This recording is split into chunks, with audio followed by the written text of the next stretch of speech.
সন্ধ্যার আজান পড়েছে মাত্রই। রাজশাহী হতে 2 দিনের ব্যবসায়িক ভ্রমণ শেষ করে ফিরছে তন্ময়। গাড়িটা এখনও মাঝ রাস্তায়। বাড়িতে পৌঁছাতে এখনও 30 মিনিটের পথ বাকি। তার ম্যানেজার সুমন নিস্তব্ধতা বজায় রেখে ড্রাইভ করছে। উপরে বিদ্যমান কার মিররে ক্ষণে ক্ষণে আর চোখে এক পলক তন্ময়কে দেখে নিচ্ছে। গলাটা ভিজিয়ে নীরবতা ভেঙে সুমন থতমত কণ্ঠে আওড়ায়, স্যার, আমার কি যেতেই হবে আপনার সাথে? না গেলে হয় না? জানিনি তো। বড় স্যার আমায় 2 চোখে দেখতে পারেন না। কটমট করে চেয়ে থাকেন। পারলে আমার গলা কেটে তরল রক্ত পান করতেন। আপনার জন্যই আমি এখনও বেঁচে আছি। এতটুকু বলে থামে সে। বাকিটুকু মনের কথা মনের মধ্যেই আওড়ে বসে। আবার আপনার জন্যই আমার জানটা কবজ হওয়ার রাস্তায় পড়ে আছে। কোন দুঃখী কপাল নিয়ে যে আপনার বিয়ের দিনে ছিলাম, না থাকতাম না আজই জ্বালা বয়ে বেড়াতাম। তন্ময় মৃদু হাসে। ল্যাপটপ থেকে চোখ তুলে তাকায়। সুমনের ব্যস্ত মুখমণ্ডল দেখে এক নজর। পুনরায় ল্যাপটপ স্ক্রিনে দৃষ্টি রাখে। কিবোর্ডে আঙুল চালাতে ব্যস্ত থেকেই বলে, আচ্ছা যেও না। You have work hard. Thank you. কাল ছুটি নাও। সুমনের চোখ মুখ জ্বলজ্বল করে ওঠে। চোখ দুটোতে নক্ষত্র ঘুরে ফেরে। গদগদ ভাব কণ্ঠে উপচে পড়ে। ধন্যবাদ স্যার। মেসেজ টোনের ধ্বনিতে সেলফোনটা হাতে তুলে নেয় তন্ময়। হোয়াটসঅ্যাপ গ্রুপে অজস্র আনরিড মেসেজেস। বন্ধুবান্ধবদের সিলেট ট্যুরের প্রতি আশ্চর্যজনক আগ্রহ জন্মেছে এবারে। ওদের মধ্যে এতটা আগ্রহ, উন্মাদনা, উত্তেজনা এই প্রথম দেখছে তন্ময়। পূর্বেও সবাই মিলে বিভিন্ন জায়গায় ট্যুর দিয়েছে। প্রফুল্ল হৃদয়ে উপভোগ করেছে এক একটা মুহূর্ত। তবে এমন আগ্রহবোধে ব্যক্তিত্ব হারিয়ে ফেলার মতন অবস্থা পূর্বে তো ঘটেনি। ইতিমধ্যে আবহাওয়ার আগাম হাবভাবে গবেষণা শুরু করেছে এক একজন।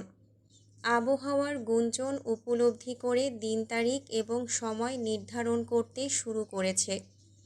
মাহিন সন্ধ্যার পরপর কল করেছে 4বার। তন্ময় ব্যস্ত থাকায় রিসিভ করতে পারেনি।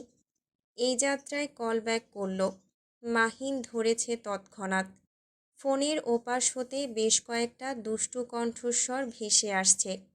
সবগুলো বদমায়েশ একসাথে নির্ঘাত। তন্ময়ের আন্দাজ সঠিক করে রিহান উচ্চ গলায় বলে উঠল, বিবাহিত ব্যাচেলর শাহজাহান তন্ময় চাচা, কোথায় আপনি?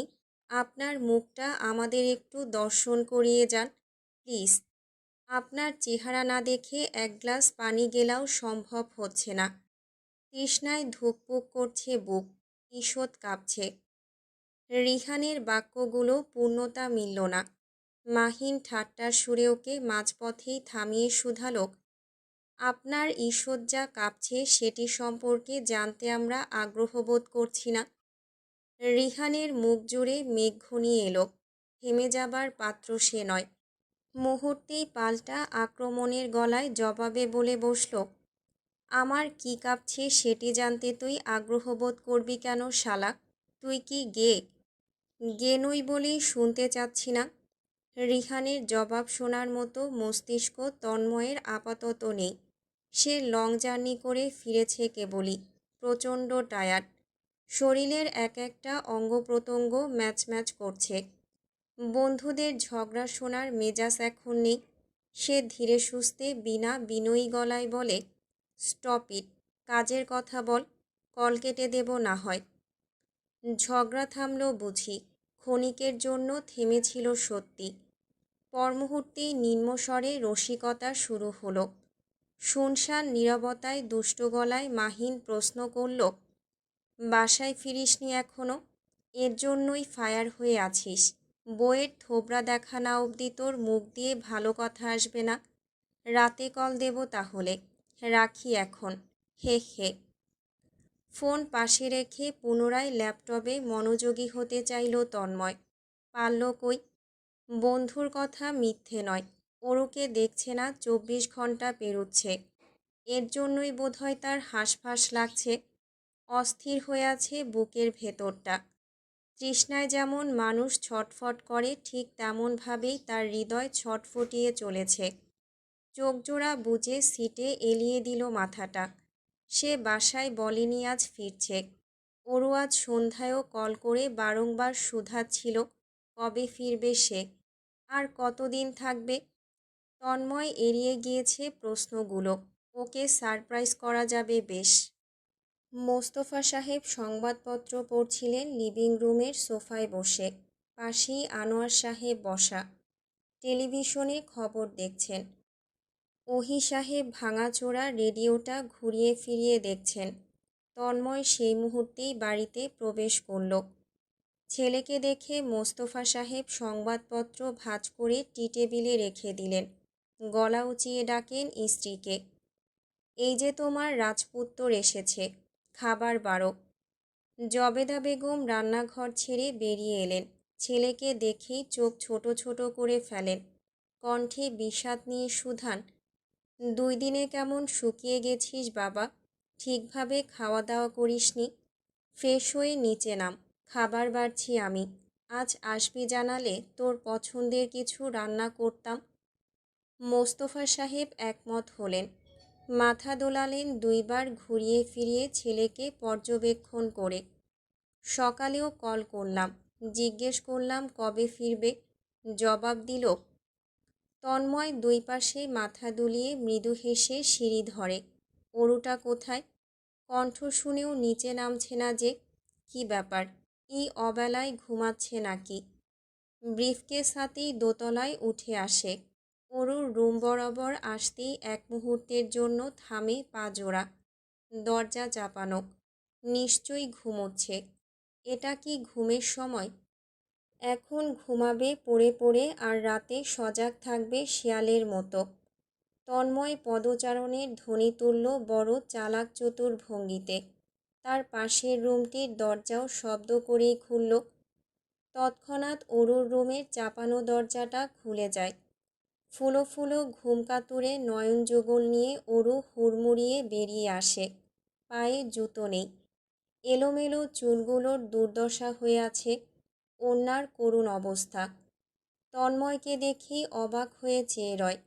পরপরই কি নিদারুণ আনন্দনীয় আশ্চর্যতা ঘিরে বসেছে ওই চোখ জোড়াতে। পাতলা ওষ্ঠদয়ে দীর্ঘ হাসির বিচরণ খেলে যায়। তখন প্রশ্ন করলাম কখন ফিরবেন, উত্তর দিলেন না কেন? আজই ফিরব তাই। অরু ঠোঁট ফোলালো, অভিমানী গলায় আওড়ালো, আমি অপেক্ষায় ছিলাম তো। তন্ময় শুনল, কান শীতল অনুভব করল। অনুভূতির স্রোত বইল হৃদয় জুড়ে। শান্ত হলো বক্ষপিঞ্জর। তৃষ্ণার্ত মন যেন জল পেল মুহূর্তে। মরুভূমির মতো নিষ্প্রাণ ছটফটিয়ে চলা হৃদয় বায়ু বাতাস পেয়ে শান্ত স্থির হয়ে এলো। গভীর গলায় স্বতঃস্ফূর্ততায় বলল, অবসান ঘটালাম তো। অরু থামল না। চিন্তিত মুখে এগিয়ে এসে ক্লান্ত তন্ময়ের মুখমণ্ডল নিকট হতে দেখে প্রশ্ন করল, খুব টায়ার্ড লাগছে? তন্ময়ের কাঠখুটি হৃদয় কথা বলতে জানলে এতক্ষণ জবাব দিয়ে বসত ঠিক এই বলে, তোকে দেখতে পেয়েই সব ক্লান্তি দূর হয়ে গেল, একদম ম্যাজিকের মতো। আচ্ছা, তুই কি ম্যাজিশিয়ান অরু? আমার পার্সোনাল ম্যাজিশিয়ান, যাকে দেখলেই আমার সব রকম অসুখ দূর হয়ে যায়, যার কণ্ঠে সব রকম বিষাদ ভ্যানিশ হয়ে রয়। কি বিচিত্র আর আশ্চর্যজনক ব্যাপার, তাই না? অর্ধখণ্ডিত জলজ্বলন্ত চাঁদটি সুদূর আসমানে বসেছে। চাঁদের চারিপাশ জুড়ে ছোট বড় অজস্র নক্ষত্র। আবহাওয়া নাতিশীতোষ্ণ। মৃদু ঠান্ডা হাওয়া এসে আরাম করেই গাটা ছুঁয়ে যাচ্ছে। মাত্রই গোসল সেরে বারান্দায় এসে দাঁড়িয়েছে তন্ময়। এত দূরের রাস্তা পেরিয়ে বাসায় ফিরে সর্বপ্রথম গোসল নেওয়াটা বাধ্যতামূলকই বটে। এভাবেও নিজের বাড়িটাই তার কাছে স্বস্তির শান্তির জায়গা। 2 দিন ধরে হোটেলে থেকে বিষাক্ততায় জর্জরিত তার অন্তর। ব্যবসায়িক কাজকর্মে বেরোলে ঠিকঠাক খাওয়া দাওয়াটুকুও হয় না। তার উপর আবার এবারে বন্ধুবান্ধবদের একের পর এক কল মেসেজেস তো আছেই। নিজেরা মিলে ট্যুর প্ল্যানিং করো, তা না করে তাকে বারংবার বিরক্ত করে যাচ্ছে সমান তালে। ওদের একটাই আবদার, অরুকেও সঙ্গে নিতে হবে। অরুকে না নিলে নাকি এত বছরের বন্ধুত্বের ইতি ঘটাবে। আরে, ভারী আশ্চর্যজনক তো, ওদের বন্ধু সে নাকি অরু। তন্ময় ওদের কাণ্ডকারখানা দেখে বিস্মিত না হয়ে পারছে না। এত পৈশাচিক উত্তেজনা আগ্রহবোধ ঠিক কই থেকে আসছে ওদের, সে জানে না কিছুই। ওদের এত ব্যাকুলতা আকুলতা তার ঠিকঠাক হজম হচ্ছে না। কোথাও কিছু একটা ঝোল পাকাচ্ছে ওরা, এই বিষয়ে শতভাগ নিশ্চিত সে। বন্ধুদের ব্যাপারে তার সিক্স সেন্স কখনো ভুল হয়নি। আর এদিকে আরেক মাথা যন্ত্রণাদায়ক ব্যাপার স্যাপার হচ্ছে অরু। ব্যবসায়িক ট্যুরে গিয়ে ভীষণ ব্যস্ত ছিল সে, অরুকে সময় দিতে পারেনি। ভালোভাবে ফোনে কথাবার্তাটুকু হয়নি। চোখ মুখ বন্ধ করে 3 দিনের কাজ 2 দিনে করে ফিরেছে বলেই এত দুর্গতি তার। তবে কী লাভ হলো? যার জন্য সে করল চুরি সেই অভিমানী নারীই বলছে সে চোর। এত তাড়াহুড়োয় এত ডেসপারেটলি সে কার জন্য বাড়ি ফিরেছে সেটা বুঝলে কি আর অভিমান ধরে পালাই পালাই করে? এই যে সে বাসায় এসেও পরিপূর্ণ নজরে দেখতে পেল না মহারানী ভিক্টোরিয়াকে, অভিমান করে তার সামনেই আসছে না। এমন করলে কি হয়? এই যে সে নিশাচর প্রাণীর মতো ছটফট করে মরছে, ওরও কি তা বোঝে? আশ্চর্যজনক হলেও সত্য যে আজকাল তার রাতে ভালো ঘুম হয় না। ঘুমের পেছনে খরচ করা ক্ষুদ্র প্রচেষ্টা বিফলতায় নাম লেখালে সে আলগোছে মাঝরাতেই ল্যাপটপের সম্মুখে বসে পড়ে কাজ করতে। মাইন্ড ডাইভার্ট করার সামান্য চেষ্টা, তবে আজ কাজেও মন বসাতে পারছে না, তার দ্বারা হচ্ছেই না। তীব্রতর শূন্যতায় বক্ষস্থল জুড়ে বিদ্রোহ চলছে। গভীর রাতের প্রহর জানান দিচ্ছে কিছু একটা তার কাছে নেই, যা থাকবার কথা ছিল। কি নেই, কি থাকার কথা ছিল? এই প্রশ্ন দুটোর জবাব সে জানে, জানে বলেই কুণ্ঠিত। ওটার ক্ষেত্রে বড্ড ভীত সে, সাহসী সে বরাবরই তুচ্ছ-তাচ্ছিল্য ওর সামনে। যে কোনো পদক্ষেপ নেওয়ার পূর্বেই 2বার তাকে ভাবতে হয়, সহস্রবার নিজেকে সংবরণ করতে হয়। তবে আজকাল আর নিজেকে সামাল দিতে ইচ্ছে হয় না। বারংবার ভেবে সিদ্ধান্ত নেওয়া ধৈর্যতে কুলায় না। ভেতরের পৈশাচিক আত্মাটা তার নিশাচরী হৃদয়কে বিদ্রূপ স্বরে বলে ওঠে এই সময়, এত এত অপেক্ষা কেন তবে? কিসের জন্য? ভেঙে ফেলো ধৈর্য। যা তুমি চাও তা তো কাছেই আছে, ঠিক তোমার পাশেই, তোমার অপেক্ষায়। যাও, ছিনিয়ে নাও, আদায় করে নাও। সিলমোহর দেওয়া ওই নারী তো তোমারই। তন্ময় বারান্দা ছেড়ে বেডরুমে প্রবেশ করে। এসি বন্ধ, সিলিং ফ্যান চলছে, বাতাসে দুলছে সাদা পর্দাগুলো। ইজি চেয়ারে বসলো হেলান দিয়ে, একটা সিগারেট ধরালো। সিগারেট সে একান্তভাবে খুব একটা খায় না, হঠাৎ করে বন্ধুবান্ধবদের পাল্লায় পড়েই খায়। তবে আজকাল একাই 2-1টা খাচ্ছে অতিষ্ঠ হয়ে। চোখ দুটো বুজে ইজি চেয়ারে হেলান দিল। অদেখা কি হিসেব নিকেশ করছে মস্তিষ্ক তাও সে বুঝতে পারল না। সব শূন্য। চোখ দুটো খুলে দেখল সামনেই ল্যাপটপ, গুরুত্বপূর্ণ একটা কাজ স্ক্রিনে। সেটি পড়ার ক্ষুদ্র চেষ্টা করল এই যাত্রায়, তবে বিফলে গেল চেষ্টা। কনসেন্ট্রেশন নেই। মিনিট খানেকের মধ্যেই চোয়াল শক্ত করে হঠাৎ করেই সজোরে ল্যাপটপ বন্ধ করে উঠে দাঁড়ালো। অধৈর্য দৃষ্টি দেয়াল ঘড়িতে ফেলল। 3টা নয়। তন্ময় ভাবে আর ভাবে, তবে সিদ্ধান্তে পৌঁছাতে পারছে না। সে যদি আজ এখন এই মুহূর্তে পা বাড়ায়, অরুটা এরপর থেকে আশকারা পেয়ে মাথায় চড়ে বসবে। বানরের মতন চুল টেনে মাথায় বসে ফুটবল খেলবে। নিজেকে আর দমিয়ে রাখবে না ও, তাকে পাগল করেই দম ফেলবে। জেনেও তন্ময় নিজে থেকেই পাগল হতে ইচ্ছুক, মন প্রাণ চাচ্ছে স্বেচ্ছায় পাগল হতে। মনস্থির হতেই তার মুষ্টিবদ্ধ হাত দুটি শান্ত হয়। ভারী কি পদক্ষেপ সহিত এগোয় দরজার দিকে। দরজাটা খোলাই ছিল। সে বেরিয়ে আসে। দরজাটা পুনরায় ভালোভাবে লাগিয়ে দেয়। অরুর রুমের দরজা সবসময় খোলা থাকে, আজও খোলা। তন্ময় ইতস্তত করে এক পলক। পর মুহূর্তেই দরজাটা খুলে ভেতরে পা বাড়ায়। ভেতরে ঢুকে দরজাটা বিনা শব্দে লক করে দেয়। রুমটা প্রচণ্ড শীতল এবং বড্ড আঁধারে। এই মেয়ের বদভ্যেস এসির টেম্পারেচার কমিয়ে রাখা। ওকে সে বারংবার করে বলেছে 16-র নিচে না যেতে। কে শোনে কার কথা। তন্ময় বাতি জ্বালালো অনুমান ধরে। অরু বিছানায় আমোদে ঘুমোচ্ছে। একটা সাদা কম্বল গায়ে টানা বুক পর্যন্ত। পশ্চিমে মাথা, উত্তর দিকে ওর পা জোড়া। চুলগুলো এলোমেলো হয়ে আছে বার্ডনেস্টের মতন। মুখটা সামান্য হাঁ করে রেখেছে। খুব সুন্দর স্বপ্ন দেখছে হয়তোবা। মিটিমিটি হাসছে একটু পরপর।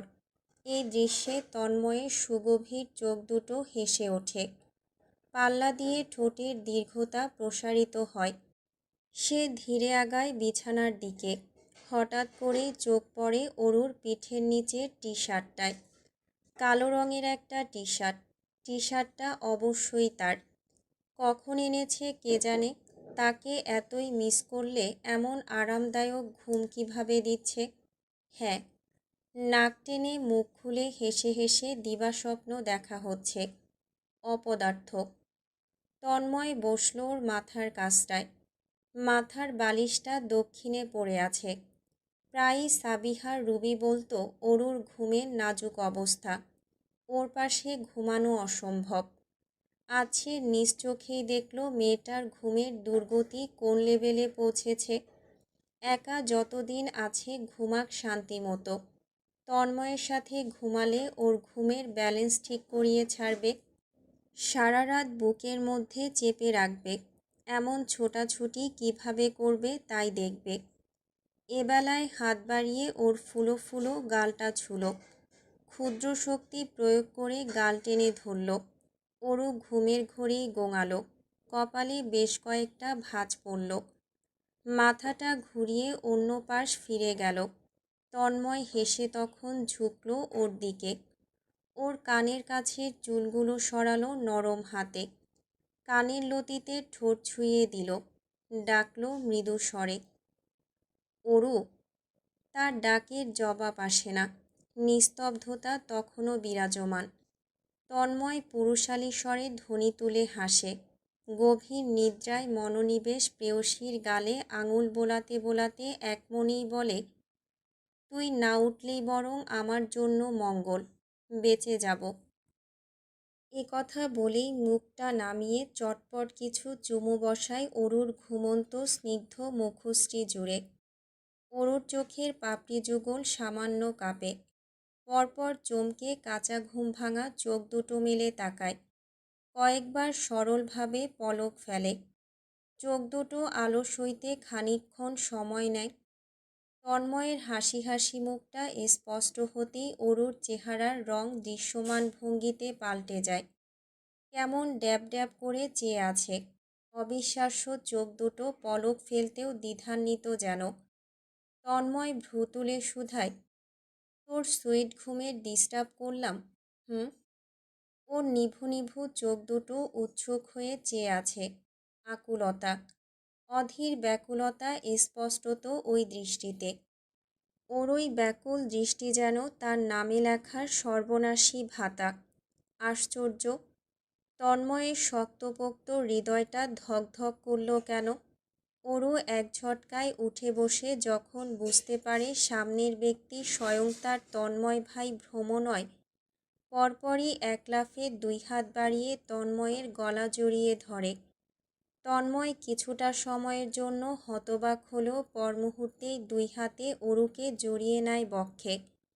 ডান হাতটা নিজের মতন অরুর মাথার পেছনটা বোলাতে থাকে আদুরে ভঙ্গিতে। শান্তিতে চোখ বুজে আসে তার।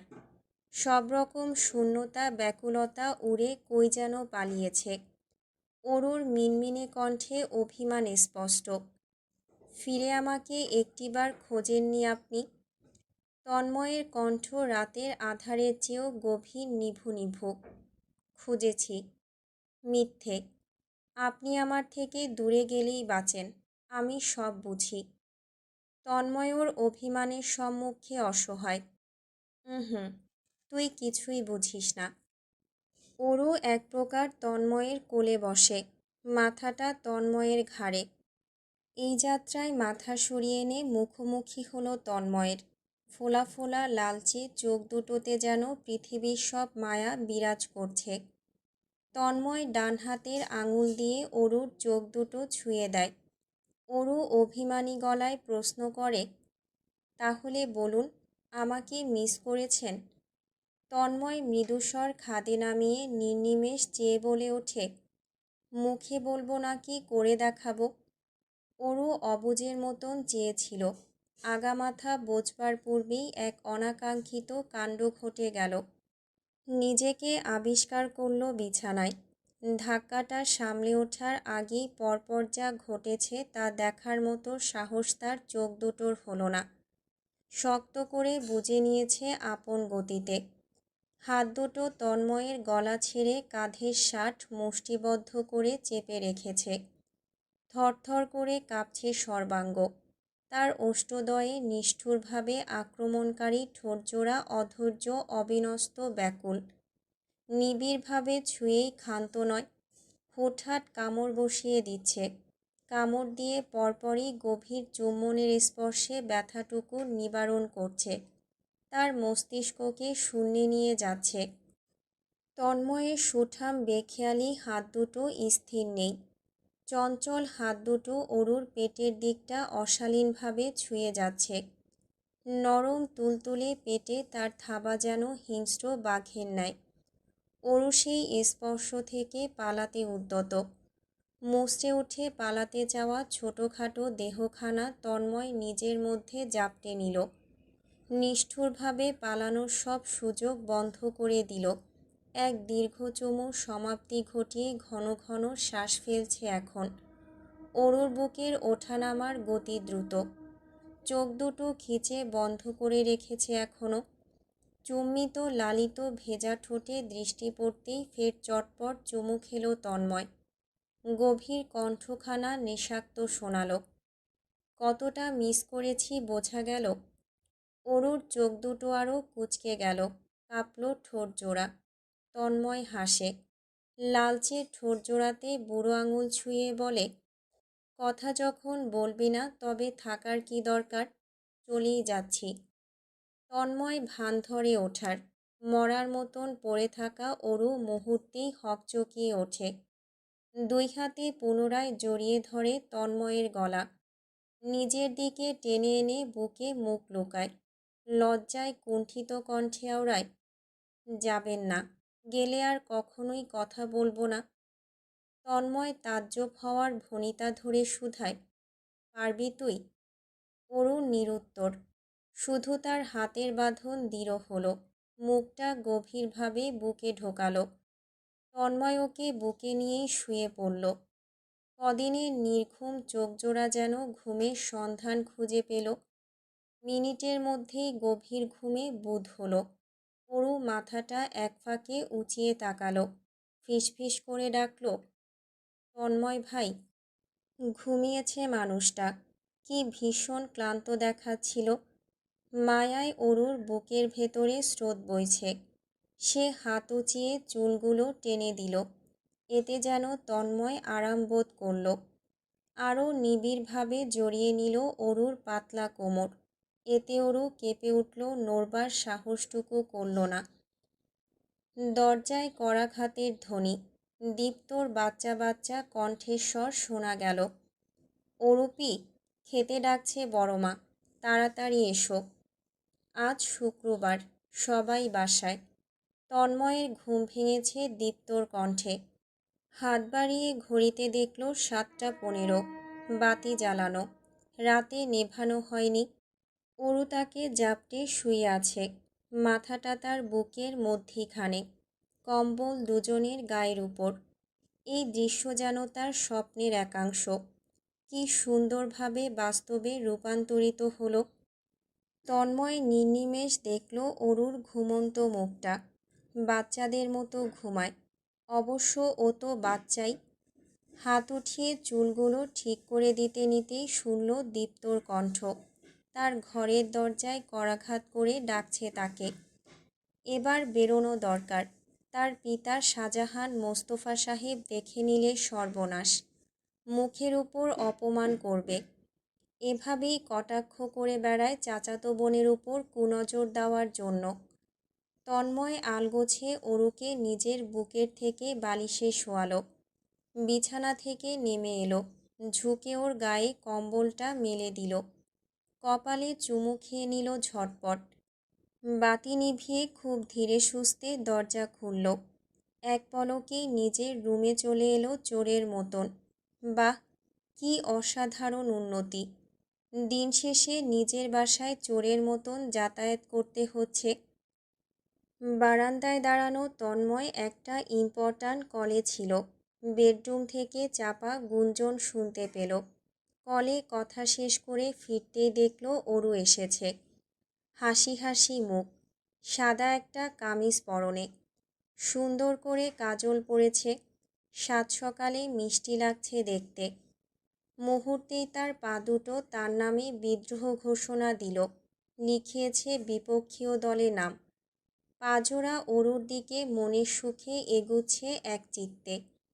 অরুর কাছাকাছি এসে হাতটা ধরবে, কিছু বলবে, তখনই হুড়মুড়িয়ে প্রবেশ করল সাবিহা, রুবি আর দীপ্ত মহাশয়। তিনজনের হাতেই শরবতের গ্লাস। তন্ময় এই যাত্রায় খেয়াল করল অরুর ডান হাতেও শরবতের গ্লাস। নিশ্চয়ই কোনো মতলব পাকিয়ে এসেছে তিনজন। তবে কী মতিগতি নিয়ে এসেছে বুঝতে পারছে না সে। অরুর থেকে দৃষ্টি সরিয়ে চেয়ারে বসতে নিতেই সন্দেহজনিত গলায় প্রশ্ন করে বসল, ব্যাপার কি তোদের? কি পায়তারা করে এসেছিস? অরুই অসন্তুষ্ট হয়ে গেল। চোখ মুখ ছোট ছোট হয়ে এলো ওর। কপালে ভাঁজ ফেলে বিরক্ত কণ্ঠে জবাবে বলল, কিসের পায়তারা? আপনার হালচাল জিজ্ঞেস করতে আসতে পারি না? আজকাল দেখি মানুষের ভালো চাইতে নেই। তন্ময় ডান ভ্রু তুলে অবাক হওয়ার ভান ধরল। তাই বুঝি? ওকে, জিজ্ঞেস কর, আমি শুনছি। তারপর বেশ আগ্রহের সাথে চেয়ে রইল মেরুদণ্ড সোজা করে। সাবিহা ফিক করে হেসে ফেলল। তার হাসিতে যোগদান করল রুবিও। ওদের হাসির ধ্বনিতে অরুর অসন্তুষ্টি বাড়ল বলে। সবাই মিলেমিশে পায়তারা করে এসেছিল তন্ময়কে জব্দ করবে। অথচ এখন তাকে রেখে সবাই তন্ময়ের গাড়িতে চড়ে বসে তাকেই জব্দ করছে। এই তো খুব বেইমানি। অরুর মুখটা অমাবস্যায় ডুব দিল। অভিমানী চোখে সব কয়টাকে দেখে হনহনিয়ে বেরিয়ে গেল। হাসতে হাসতে পিছু ডাকল সাবিহা। কে শোনে কার কথা? রুবি হাসতে হাসতে ফট করেই বলে ফেলল, ভাইয়া, তোমার বউ তো রেগে চলে গেল। তন্ময় গম্ভীর মুখে রুবির দিকে চাইতেই রুবি চুপসে গেল। শরবতের গ্লাস হাতেই পালালো। লবণাক্ত শরবত দেবার মতো দুঃসাহস তার নেই। রুবির দেখা দেখি দীপ্ত লবণে গোলানো শরবতটা নিয়ে পালালো। সাবিহা ওদের কাণ্ড দেখে হাসল। মায়ের বানানো শরবতের গ্লাসটা এগিয়ে দিল বড় ভাইয়ের দিকে। তন্ময় গ্লাসটা নিয়ে ভ্রু তুলে প্রশ্ন করল, কি হয়েছে? ওরা লবণের শরবত এনেছে তোমাকে খাওয়াবে বলে। এখন দেবার সাহস নেই তাই পালিয়ে গেছে। তন্ময় একটানে শরবতটা শেষ করল। সাবিহা গ্লাসটা নিয়ে বেরোতেই নিচ্ছিল। তন্ময় অপ্রস্তুত গলায় পিছু ডেকে বলল, অরুকে পাঠিয়ে দিস তো। সাবিহা মিটিমিটি হেসে বেরিয়ে যায়। তন্ময় উঠে দাঁড়ায়। ল্যাপটপটা বিজনেস ব্যাগ থেকে বের করে ফের চেয়ারে এসে বসে।